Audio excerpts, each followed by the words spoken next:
नाज़रीन, अवामी न्यूज़ में खबर जो सिलसिलो जारी है। वहाँ के न्यूज़ सैदाबाद का खबर ॾिना हलूं तो न्यूज़ सैदाबाद में मटियारी ज़िले अंदर 39 पेट्रोल और गैस जा खूह मौजूद हैं। इन्हनि पेट्रोलन के खूहन ते टेक्निकल और नॉन टेक्निकल अमले जा मुलाजिम ॿाहिरां माण्हू मुक़रर कया विया आहिनि। इन हवाले सां वधीक तफ़सील ॿुधाए रहियो आहे न्यूज़ सैदाबाद जो रिपोर्टर अब्दुल वाहिद उमरानी पंहिंजी इन रिपोर्ट में।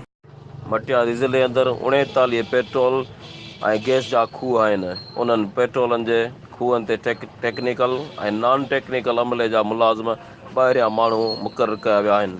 मक़ामी नौजवाननि खे रोज़गार सां नथो लॻायो वञे, अहिड़ो इज़हार सिंध यूनाइटेड पार्टी तरफ़ां तहलका news Saidabad press club news Saidabad अॻियां अलामती बुख हड़ताल करण दौरान मीडिया सां ॻाल्हाईंदे SUP ज़िले मटियारी जे डिप्टी चीफ ऑर्गेनाइज़र कामरेड रफ़ीक अहमद तुर्क, कामरेड सुहेल अहमद कुरैशी, कामरेड गुलाम नबी काका ऐं कामरेड अशरफ जमाली कयो। हिननि ॿुधायो त मटियारी ज़िले अंदर 39 तेल ऐं गैस जा खूह मौजूद आहिनि, पर उन्हनि खूहनि ते मुलाज़मतूं कंदड़ समूरा टेक्निकल ऐं नॉन टेक्निकल मुलाज़िम ॿियनि सूबनि मां घुराए मुक़रर कया विया आहिनि। मक़ामी नौजवाननि खे मुलाज़मतूं नथियूं ॾिनियूं वञनि।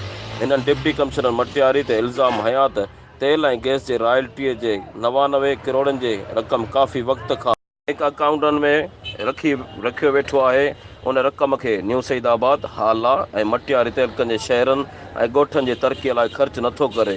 हिननि चयो त OGDCL ऐं PPL इंतज़ामिया मटियारी ज़िले जे टिन्ही तहलकनि जे बेरोज़गार ऐं अवाम सां मुसलसल ज़्यादतियूं पई करे ऐं शहरनि ऐं ॻोठनि जी तरक़ीअ लाइ कंहिं बि क़िस्म जी मनसूबाबंदी नाहे कई।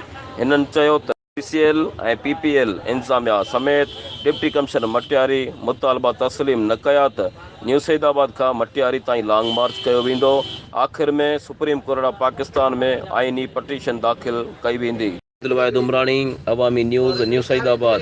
वधीक ख़बरनि ऐं तफ़सील लाइ विज़िट कयो अवामी news Facebook page, YouTube page ऐं अवामी न्यूज़ वेबसाइट।